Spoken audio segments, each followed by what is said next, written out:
चौरासी सूत्र के तरफ चलते हैं। रामायणी का अंतिम पद है, जीव निज सुख ते आप सम्हारो, जो सुख व्यापी रहा संसारो। माया मोह बधे सब लोई, अल्पै लाभ भूल गो खोई। उपजय खपै जोनि फिर आवै, सुख का लेस सपने नहीं पावै। दुख संताप कष्ट बहु पावै, सो न मिला जो जरत बुझावै। मोर तोर मैं सबे बिगूता, जननी उदर गर्भ महसूता। बहुत खेल खेलें बहुबूता, जन भौरा अस गए बहुता। मोर तोर महजर जग सारा, धिग स्वार्थ झूठा अहंकारा। झूठी आस रहा जग लागी, इनते भागी बहुरी पुनि आगी। जो हित कई राखै सब लोई, सो सयान बाचा नहीं कोई। आप चेतै नहीं, कहौ तो रुसवा होय। कहें कबीर जो सपने जागै, निरअस्ति अस्ति न होय। अब कबीरदास जी इसमें कहते हैं कि हे जीव, जो दुख सारे संसार में व्याप रहा है, उस दुख से तू अपने को बचा। जो सारे संसार में दुख व्याप रहा है, उस दुख से अपने को बचा।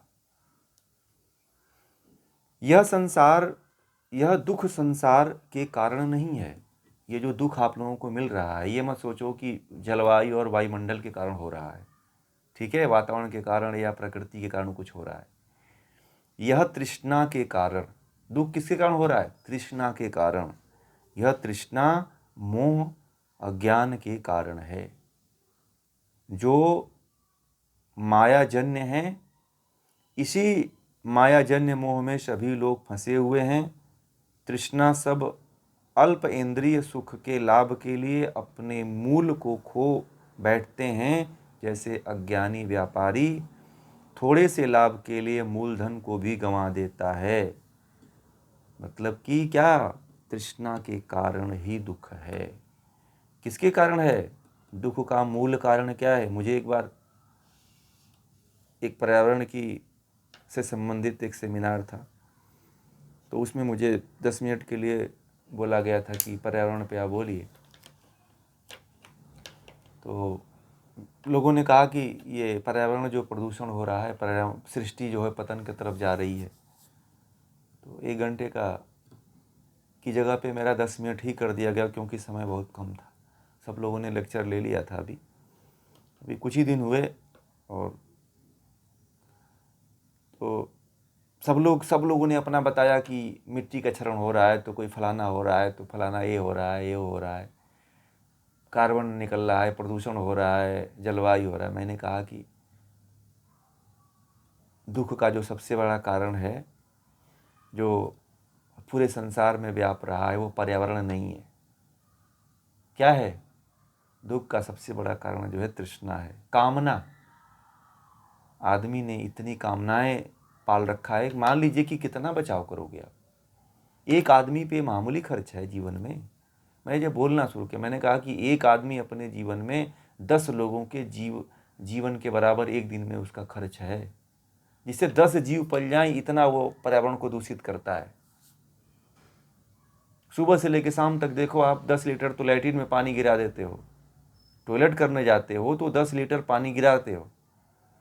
दोपहर में चले गए तो 10 लीटर पानी गिराते हो आप।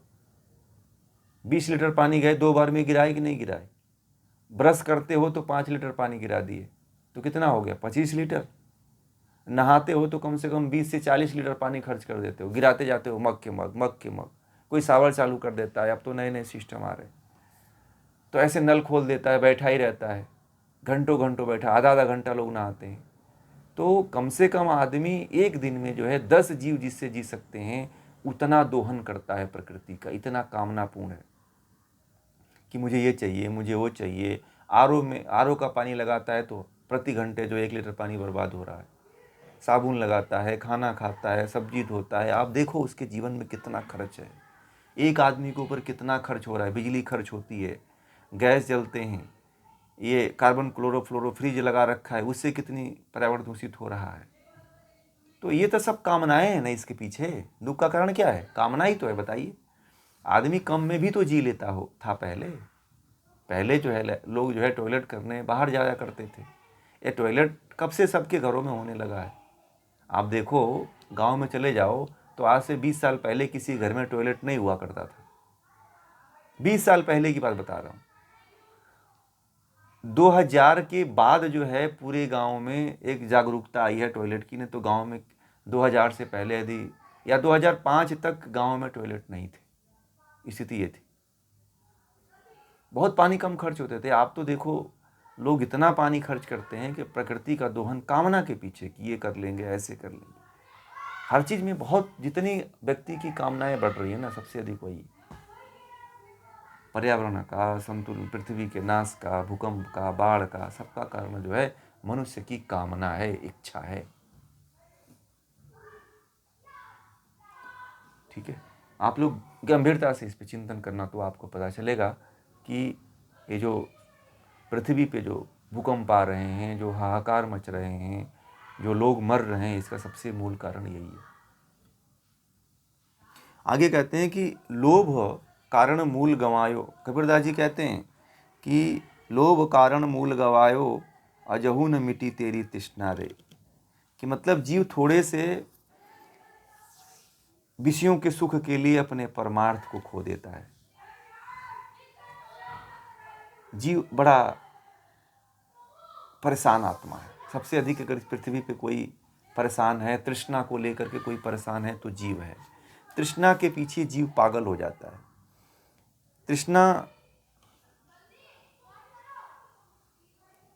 तृष्णा के कारण ही जीव पुनः पुनः विषय भोग के लिए जन्म लेता है। और यह देह का स्वभाव विनाश को प्राप्त होता है, उसका मरण होता है। किंतु तृष्णा का मरण नहीं होता। शरीर का नाश हो जाता है परंतु तृष्णा का नाश नहीं होता है। ये ध्यान रखिएगा। इसलिए बार बार योनियों में आता है, जन्म लेता है, मरता है, स्वप्न देखता है, सुख भोगता है, फिर भी तृष्णा उसके भीतर से नहीं जाती। जन्म मरण के कारण वह बहुत हजारों प्रकार के दुख भोगता है, संताप भोगता है, ताप भोगता है, फिर भी कोई ऐसा गुरु नहीं मिलता जो उसे जलते हुए ताप से शीतल कर दे और उसकी आग को बुझा दे। ऐसा कोई गुरु नहीं मिलता उसको। आजकल स्थिति देख लो आप लोग। इस तृष्णा का अगर मुख्य कारण एक ये भी है अहंकार, कि जो कि रह रहकर मेरे और तेरे का के भाव को व्यक्त करता रहता है अपने और हमारे भीतर। तृष्णा का कारण क्या है? एक कारण अहंकार है। नोट कर लीजिए कि तृष्णा का दूसरा कारण जो है अहंकार है, कि ये मेरा है, ये तेरा है।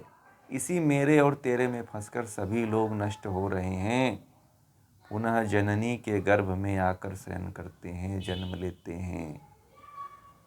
इस तृष्णा के कारण, इस अहंकार के कारण बार बार जन्म लेना पड़ता है।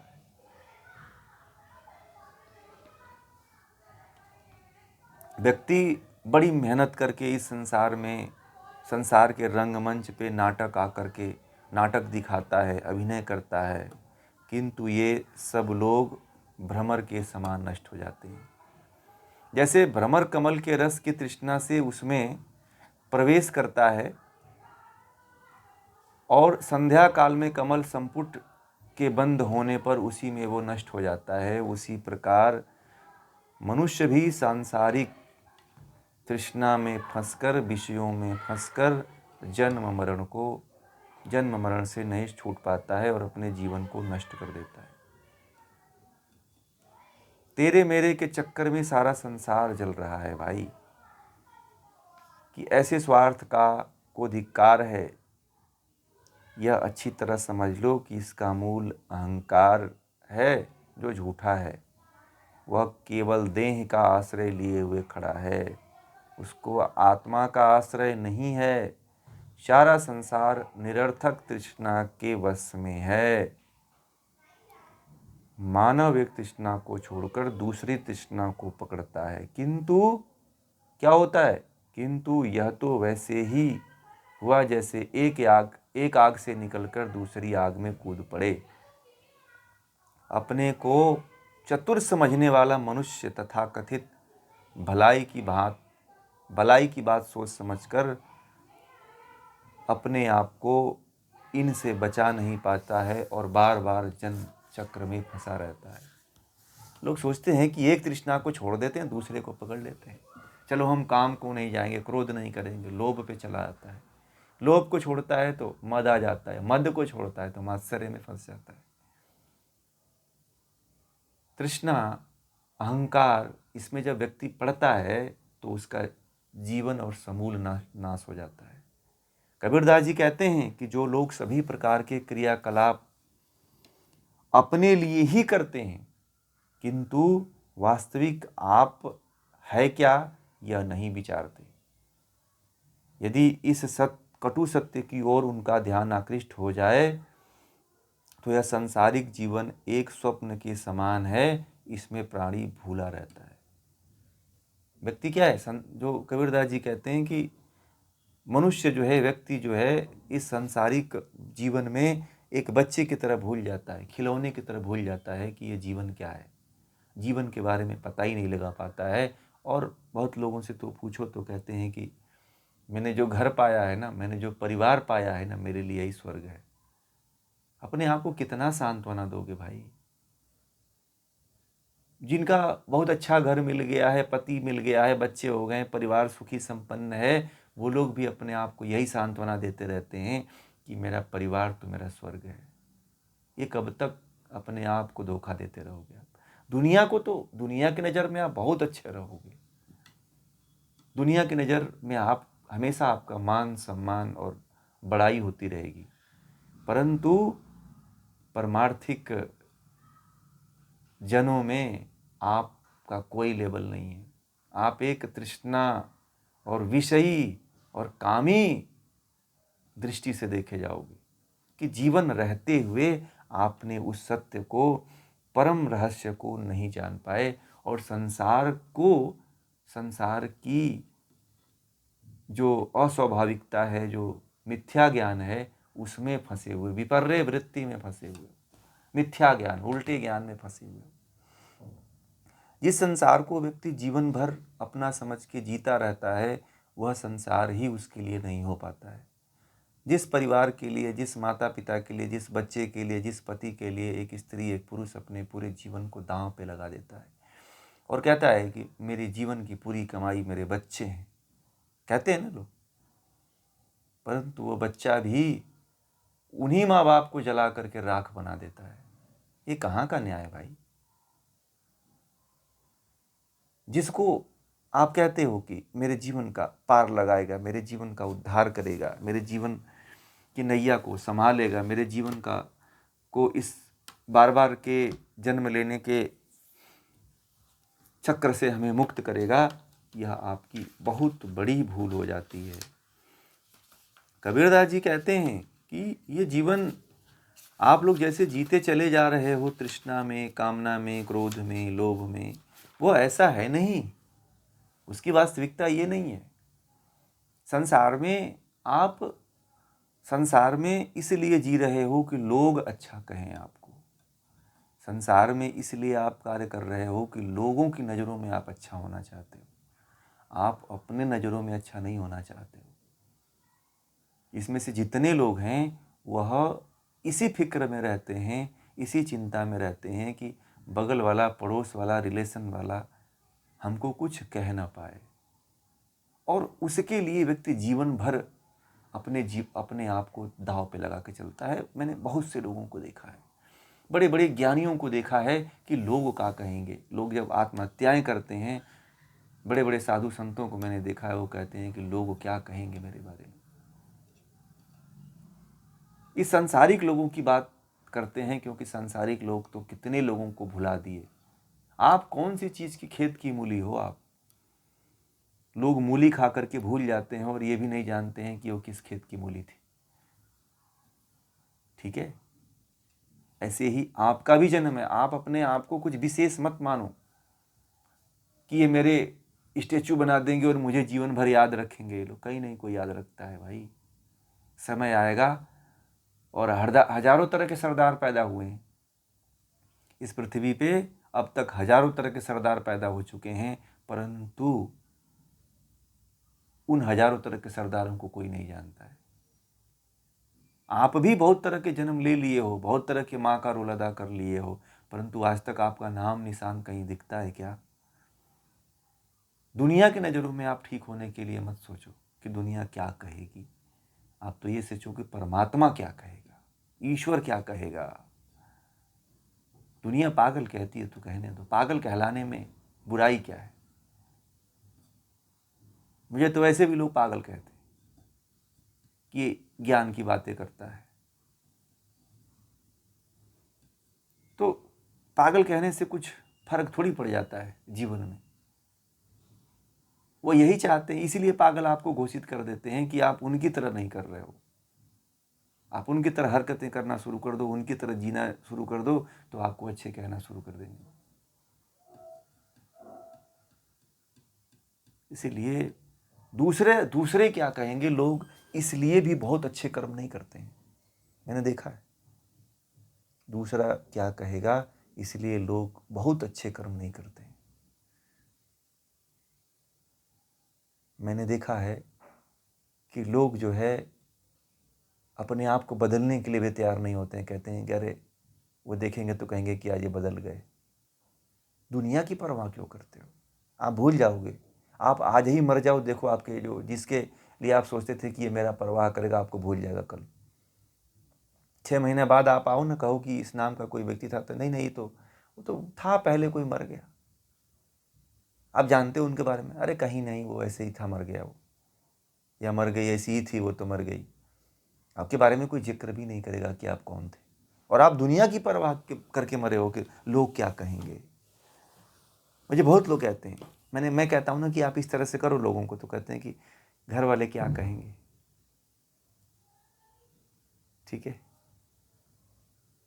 एक बुजुर्ग थे 70 साल के। मैंने उनको कहा कि अब तो भगवान का नाम लो, तो बोले कि हम तो आज तक भगवान का नाम लिए ही नहीं। तो मैंने कहा आप ले लो दादा। बोले नहीं, अब क्या कहेंगे लोग, और मैं आज तक नहीं ये सब किया। आप बताते बहुत अच्छा हो और मुझे अब ये समझ में आ गया है, परंतु लोग, मेरे घर वाले क्या कहेंगे? मैंने कहा कि चोरी से करो। बोले नहीं, सब हमारे आगे पीछे रहते हैं, सब पता लगा लेंगे। मैंने कहा आप तो सुधर जाओ, आप काहे दूसरे के दिखाने के चक्कर में लगे हो? अब कौन सा आपका फैशन झड़ जाएगा इससे? बोले कि नहीं, मुझे शर्म आती है। मैंने कहा कि शर्म क्यों आती है भाई? आप करिए, आप भजन भक्ति करिए, भगवान का चिंतन करिए, साधना करिए, ध्यान करिए। बोले कि सब हंसते हैं, आप जो बताते हैं एक दिन में किया था तो सब बच्चे हंसने लगे। मैंने कहा कोई बात नहीं, आप करो, हंसने दो ना। हंसने से क्या मतलब, मर जाओगे फिर भी लोग हंसेंगे। आप सीधा करोगे तो भी लोग हंसेंगे, बुरा करोगे तो भी हंसेंगे। बोले कि बात तो आप सही कहते हो।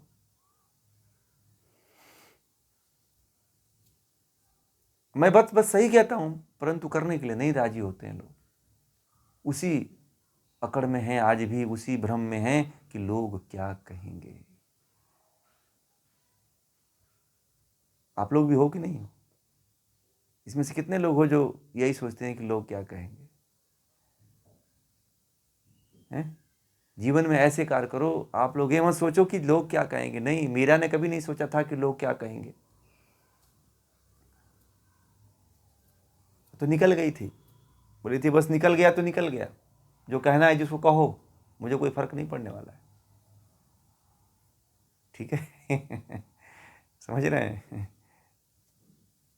तो ये लोग क्या कहेंगे, इसको छोड़ दीजिए आज के बाद, और अहंकार को और अपने भीतर के तृष्णा को समाप्त करिए। तो इस विषय को हम लोग पूरा करते हैं यहीं पे।